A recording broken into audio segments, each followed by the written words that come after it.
Oh yeah, what's up everybody? This is Bisu Dagger on the microphone, and we are watching Bisu versus Canata in the GOM TV MSL Season 1. This is going to be on Longinus. I just cast the game with 4GG versus Bisu on Longinus, which was a little bit earlier. It's at 6/12/23. So that's 2006, December 23rd. And now we are in 2007, January 4th, and this is going to be against the Terran player Canata, who will eventually be Bisu's teammate on SK Telecom T1. But how good is Canata now? He is a caster for StarCraft 2. He did a decent job for SK Telecom, came out occasionally. Some people have qualms about his games. They say he does play very long and drawn out games. Some people call him boring, and some people love his play. But everybody loves Bisu's play, and that's why we're going to continue to watch these games. So Bisu versus Canata, this is going to be an exciting game. I hope you guys are ready to hold on to your hats as we embark on this journey. Now this is this Bisu's first? This is not Bisu's first game in the GOM TV MSL Season 1. But this is the first one that we have with a video where he competes in this league. And some of you guys might know why the GOM TV Season 1 MSL is so important to Bisu. But I'll let you go do your research. Or maybe you could just scream it in chat why this is such a great thing.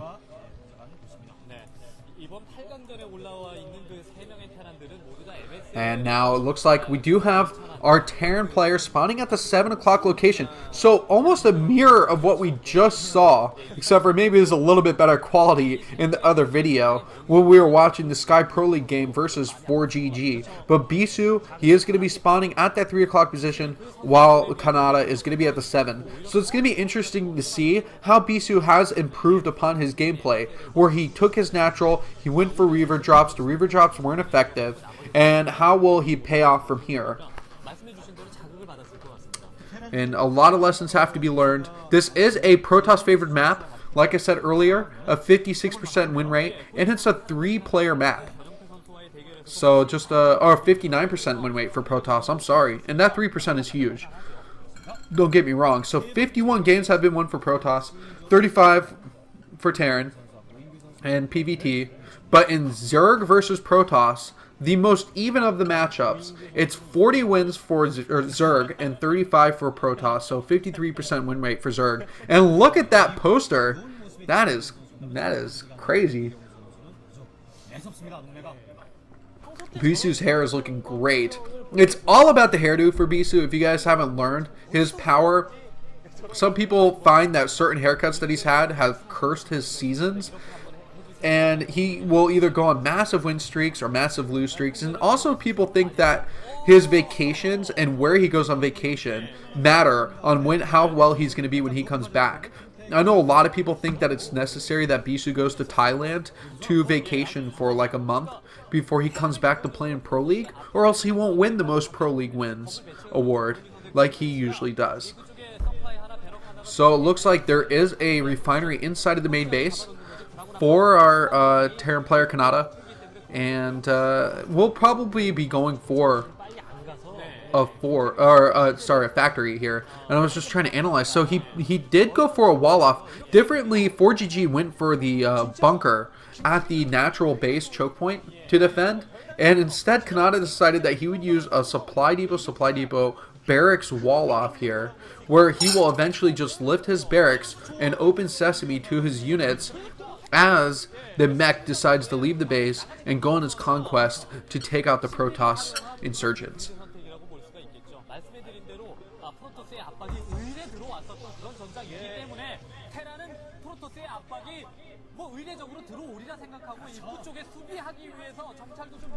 And so now it looks like the natural base has been taken for Bisu, and this is going to be huge because the build order that Canata is going for is actually not going to be able to punish Bisu for taking the natural so quickly.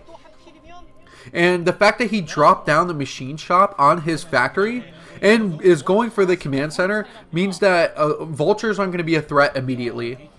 And if they are going to be a threat, he probably will wait until he can get spider mines or speed and whatnot to be aggressive on Bisu. So if he's done his research, vultures were really integral in tearing apart Bisu and making him lose, because he just lost all his probes very quickly in one swift harassment from 4GG. But in this case, because he has the quicker nexus, the army supply can rocket a lot quicker here. And I would like to see Bisu go with a more stable macro play, and instead of going for that harassment style, getting the robotics facility. And we are about 6 minutes and 10 seconds into the game so far. We're seeing that both players have expanded. It looks like the research here is probably going to go into the siege tech first, because these Dragoons are making their way across, and Canata's got to be feeling like Dragoons have to be an issue at some point, even though Bisu built a Zealot or two early on to be more defensive. With these Dragoons, okay, maybe it was just one Zealot. So he did build that one Zealot early on, and now he's going to start pounding at the door with these Dragoons. And this tank is going to want to stay at a distance here. Fortunately, with its long range, it can still hit him and stay in its mobility mode here. But now that siege mode, as I said earlier, was going to be the first thing to be researched. It will easily push Bisu's army back. So the two Dragoons and Zealot, oh, it looks like reinforcing with two more Dragoons here, but there's not enough game to basically get out of control with army supply to break down the door of Canata just yet. The amount of tanks that he has inside of his main natural area is just going to be too much to defend at this point. And a Marine actually getting in to scout off here. And I'm pretty sure that Bisu saw that Marine walking around the map earlier and just wasn't, and completely ignored it, basically, as he headed straight for Canata's base. But now he had to give away exactly what his game plan is. So a gas at his natural base, a gas inside of his main. He can actually focus on two-base Arbiter. That would be pretty interesting. You know, what is the meta for PvT back when Longinus was a popular map here? I'm not quite sure. Although I think that Arbiters do become a signature unit in PvT still back in 2007.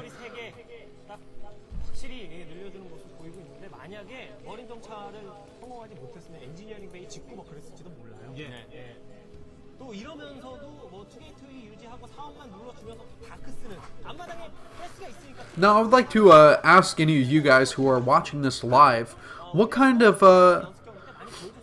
games have you experienced playing on Longinus? Or was this kind of a map that was before your time too? I'm not too sure that a lot of foreign players that weren't actively in the pro scene played on this map. Probably you guys played on Python and, you know, Destination or something back in the day. And these factories are coming up now, getting up to 4 factories and an engineering bay. And I'm not sure, I know he's going to want the engineering bay to build turrets. So yeah, I guess that it's kind of necessary that he has that built. But a starport in the back too. So is Canata going to end up going for drops? It seems like off these two bases, you can get really turtley. As long as you defend the surface area really well from drops, then it's going to be really hard to break your opponent without drops or recall yourself. As a Protoss player. And someone's saying, okay, all my games on Longinus were great. Well, that's cool. And that's coming from a Zerg player. And as I said, Zerg was slated to lose against Terran. A 59% win rate for Terran. This is Longinus 2, by the way. There is actually a difference between Longinus and Longinus 2.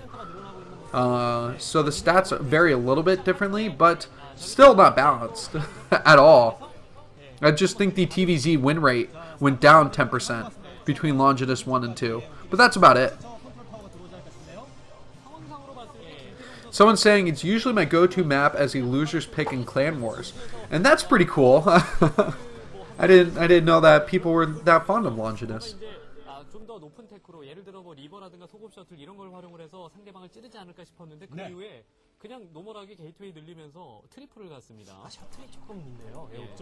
Okay, so let's look at these bases here. It looks like 5 gateways are down for Bisu, so not that much in the way of production here.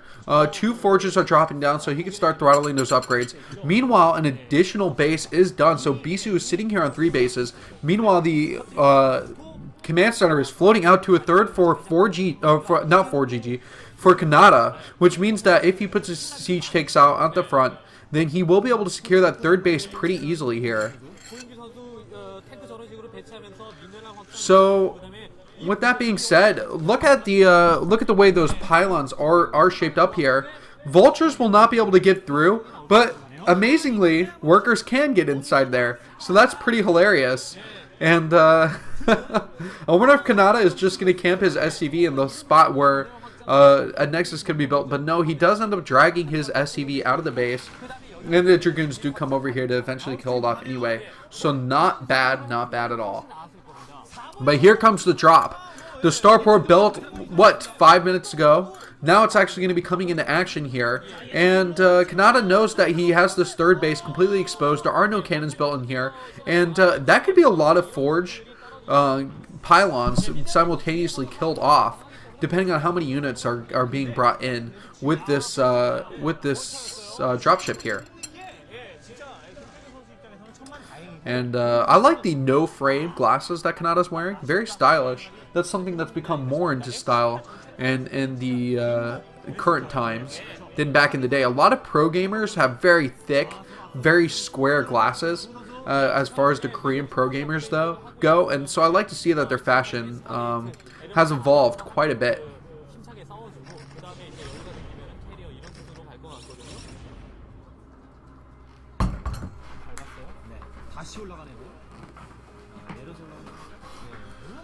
So this is 2 games in a row where we've kind of seen both players being extremely passive, and it doesn't lead to quite an exciting game.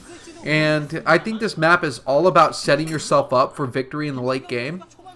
And except for when Bisu got caught off guard to those probes in the last game that we watched, in this game it's gonna definitely be what army composition, what places can you attack on your opponent, and how you're gonna be able to get an advantage here. That's quite a bit of supply depots built up, and now the double armory. So as much as the double forge was trying to get Bisu ahead, there is a double armory, and I like to see these players definitely pushing in on their upgrades here. I remember casting a game recently where the Terran player only got the attack upgrade, and not having the +3 attack and 0 armor is just, it sucks. As a meching player, having that +1 armor just makes such a big difference here. And so it seems like things are going to start getting exciting again. There are photon cannons inside this base, so the siege tanks, they're finally outside the range of the photon cannons, and they're not going to be able to do too much damage. But behind this, the vultures are getting ferried in too. So Canata investing a little bit into this attack. That way he can start picking off a ton of probes. The zealots are on the way. With the way the pylons were set up, the zealots can actually run through the ramp and get inside and reinforce this base. So I think that Bisu will be okay. He's bringing his units over, and the vultures and tanks are going to end up getting taken out. But not before a couple kills are taken off. 1 on this single vulture, but I think 2 or 3 probes did end up going down there. Bisu's face is very serious here. Both of these players are very concentrated as we enter the 14th minute of the game. And now it looks like things are going to get a little bit more exciting as the armies are deciding to engage in the middle of the map. These Dragoons are not going to be any trouble for the tanks on the low ground, especially with that scouting barracks. It's going to be incredibly hard for him to push out before the zealots come in to reinforce. Now, it does look like the Stargate is available for Arbiter play, but Bisu, who's picking off units anyway, a great job of getting that barracks. So now scouting is going to be much more difficult, and 4GG might need to rely on scan right now if he wants to push forward and gain that position in the middle of the map. Now, the last of the upgrades probably being researched here. I would imagine that's the range upgrade for the Goliaths, getting those Hellfire packed missiles. up and running. And these vultures will kill that pylon in a couple more minutes. 2 vultures can take down a pylon in 1 hour. So the Dragoons and the Zealots, the army supply for Bisu, as far as his gateway units count, are really high now. And now it looks like the vultures are pushing out without the tanks. They're kind of getting left out there, and that's a mistake for Canata to lose all these vultures. I know that they can feel like they're practically free because minerals doesn't mean that much to a Terran player. They always have tons of it. But as the main runs dry for Bisu, the main is also going to be running dry for Canata, and his vultures are actually trying to hit upon that that 3 o'clock base towards the middle. And Bisu has his Arbiter out now, which will help defend these probes until scans are available. So it looks like with that Arbiter, the Goliaths there, though with their range upgrade, are just coming out in time. So great job by Canata to bring his Goliaths to his army. But his entire position is way wacko. Bisu's army is just barreling down the middle, and it seems like everything's going to get taken out. In fact, mixing in High Templar, this is really good for him. And now now Canata is going to be in a lot of trouble here as Bisu cleans up everything. So with only a few tanks and mines to defend his third base, Kanata's got to have a different game plan here, because I don't think his macro is going to be good enough to deal with how little army he has right now. If Bisu decides to finally get aggressive and push out towards that third, he has 3 bases, a 4th now up and running over at the 3 o'clock. So this is going to be a really good situation for our Protoss player. As we are watching GOM TV's MSL Season 1, this is 2007, January 4th, on the map of Longinus 2. So we find the Dragoons, they are coming back to help defend against these vultures. You just want to be active with patrolling your Dragoons on the map. Anytime you get vultures let by and they take out a chunk of your probes, it really is demoralizing, and it's hard to recover from if you let that get out of control. But 2 Stargates here. There is no fleet beacon, so it's just only going to be Arbiters. But Arbiters have that like 5-minute long warp in speed, so it is going to take them a while to come back. And look at this, as we watch the first-person view, Storm is being greatly utilized here, and this is where Bisu, if he learned how to use Storm consistently in his PvTs, he might have been one of the best PvTers ever, but he really just had questionable units. In fact, you see he's building Archons, and you know how I feel about Archons in PvT? I don't, because they shouldn't exist, so I shouldn't have feelings about them. But the Dragoons are moving forward here, and now we're watching as Canata here is going to have to deal with the pressure. These tanks did clear up a ton of units, and so Bisu has to pull back again. But you can see in the slight fog of war that he is repositioning his army down to where the 4th base of Canata has been built. At this 5 o'clock position, immediately the command center lifted. The SCVs are trying to run away, but they will quickly die. Take no prisoners. StarCraft has never been a game about mercy. And a quick scan on one of the Nexi on the map.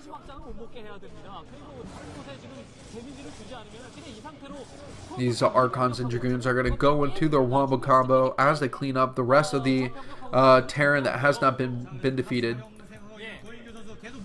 And now this drop with the cannon, it's going to eliminate the probes from mining at this base. And then Nexus is getting so close to dying off here. It's in the red. One more shot and it's surely going to die. And it looks like that base does end up getting taken out. So Bisu's on 3 mining bases. His main base isn't mining that much anymore. And I wonder how many minerals are actually in the natural base. So it's important that he does get a 5th base up and running. Because he really doesn't have too much as far as income to go. Not that Kanata's doing any better. It's just Canata can sit back and turtle a little bit harder as he slowly gets the economy. Meanwhile, Bisu needs to have a certain amount of rate of income in order to compete with Canata. So now it looks like 2 more Arbiters are getting pumped out. They're going to come in with this army, and the patience might pay off here. If Bisu has a decent amount of army supply, he can push out with the Arbiters, get stasis down, or maybe do a recall inside the main and completely crush Canata. I do not believe that the turret count is as high as you would feel comfortable with as a Terran player to deal against the recall. Now that starport looks like it's been relatively useless here. But the drops are doing a great job here. Okay, so the drop ship dropping another set of pair of tanks here, and another Nexus is down. So Bisu, he can't deal with the harassment, meanwhile trying to deal with the army in the middle too. This is just kind of a reckless Protoss play, and it looks like Canata is pushing him back. Okay, so here comes a nice flank to come in with his army, and so Bisu once again rescues the rest of his forces and is able to escape here.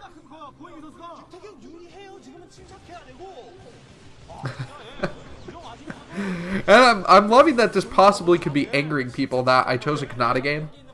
But you know what? This is history, guys. And I have to watch every Bisu game if it's the last thing I do. Live television broadcasted games. I'm getting through them. So I thank you guys for joining me in this adventure as I work towards my massive casting of Bisu. This marathon will never end.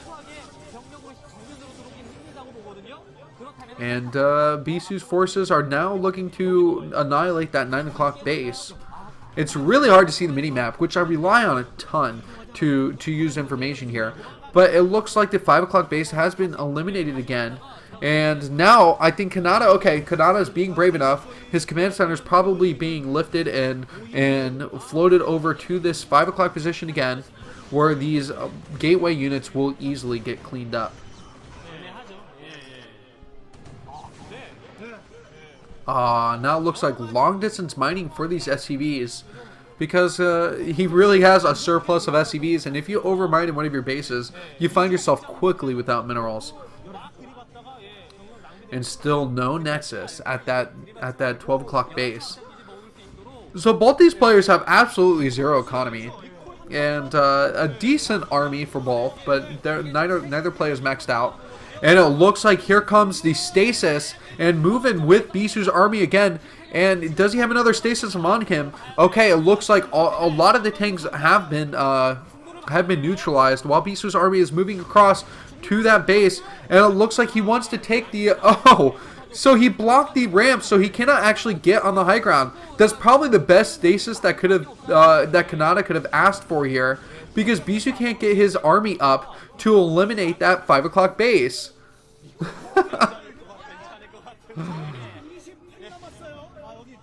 Okay, so it looks like he's going to have to bring his units back and attack the third of Canata, which has sparse minerals left. He's just barely getting anything from it. And once Canata loses the 5th base and cannot mine from that 3rd anymore because the minerals run out, then he's pretty much going to get starved out of this game. So we are watching 24 minutes into this game now, a PvT between Bisu and Canata, who will end up being teammates on SK Telecom. But for now, this is Bisu's GomTV MSL Season 1 run. And how is it going to pan out? 2 games that I wasn't able to cast that happened before this in the MSL. One was against Nal Ra, where he lost in a PvP. And then he played against, and that was on Blitz X. Then on Reverse Temple, Bisu played Iris, and that was a win for him. So now we find ourselves on the 3rd game that Bisu plays in this MSL. And how is it going to turn out? It seems like this is going to be... this looks like it could be Bisu's game, just because he does have the Arbiters, and using that spell power is going to be very effective here. And Canata might run out of minerals sooner. Both these players don't have any income at this point. That's what it's got to be chalked up to be. There is no income counter on the screen. We don't get those luxuries at this time, and so that's too unfortunate. But Bisu is getting ready to push that 9 o'clock again. And immediately, Canata has to lift his command center and move it away. So I am going to have to agree. Okay, so it looks like this, the 3 o'clock base, while it does have a few minerals left, the Vulture is going on a siege run here, trying to pick off as many of those workers as he can. And if these Goliaths do pick off the Arbiters, then Canata could have a pretty good chance here. Otherwise, and now it looks like another Nexus with the Photon Cannons is coming down. Bisu needs to hurry up and get over there, having to cancel 2 of his cannons already. And these Vultures are laying out the mines, but they're going to get cleaned up. Especially with that Observer there, they are no longer a threat. And I think that this is Bisu's most important base. He pretty much needs to just guard the 12 o'clock position. He can end up taking the main at the 11 o'clock at the same time here. And with these 2 more bases, it pretty much is going to result in the end of the Terran player. But Canata, he's actually taking a 5th.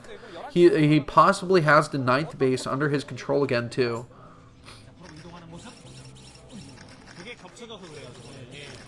Oh, the Arbiter, or the Spider Mines are getting picked off here. This is typical Canata game. I should not have picked a Canata game, because Canata games always last a lot longer than you would have expected. And, and he's such a passive player. But he's been really, actually, this game has been cool for many reasons. Don't let me underhype this game, because the harassment with those siege tank drops has utterly torn Bisu apart. Somebody who's supposed to be so good at harassment here. But look at the giant recall. All of the army is inside this base now. And Canata, he's at risk. A 3rd recall now. Incredible. And now Canata is going to lose his command center again. All his units inside of that base are going to get ripped apart. The Goliaths were not strong enough here. But Bisu, he actually can't escape down the ramp because those siege tanks were in too good of a position here. But the command center, it's almost in the red. Is it going to drop down into the red and burn to the ground? Oh, yes, it looks like it does die off. So now Bisu, he's in a position that's a little bit difficult here because he cannot make it down the ramp. Oh, another tank getting picked off. And while Canata is going for that signature tank drops again, using that dropship, making it so effective, it finally has caught up to him. Bisu has figured out Canata's game and it has broken down completely the mining. There's no SCVs because all the SCVs were practically over at that 9. And look at the stasis there. So another stasis block on the ramp. And are we going to see another recall now? The turret trying to go to town, but only 1 turret. And that's a nice little recall with Dragoons here.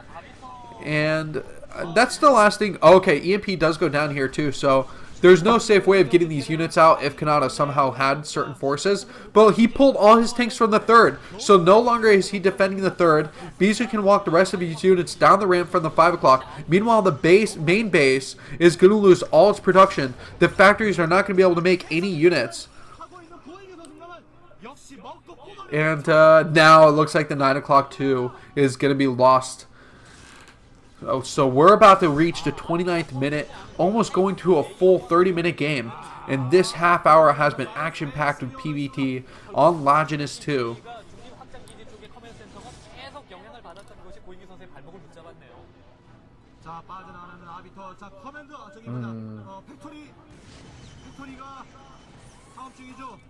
So look, it looks like Canata seemed to clear out the forces again. I'm not quite sure how his tanks seem to be so strong here, and how he manages to have any more tanks. Just skirting around those spider mines. In fact, that Archon got really close, but guess what? Hover unit, like a vulture, it will not die by aggroing spider mines. So very fortunate for them. But they are great at mine sweeping, because they can kill off a ton of them at once and pretty much one-shot them. So now another opportunity for Bisu to engage main army versus main army. So looks like this 3rd base is where the final battle is going to happen. And this is quite a bit of siege tanks in the line here. And it looks like the cloaking is just going to be way too strong. The Dragoons are pushing in. But the... Oh, GG. Right before we reach 3 minutes.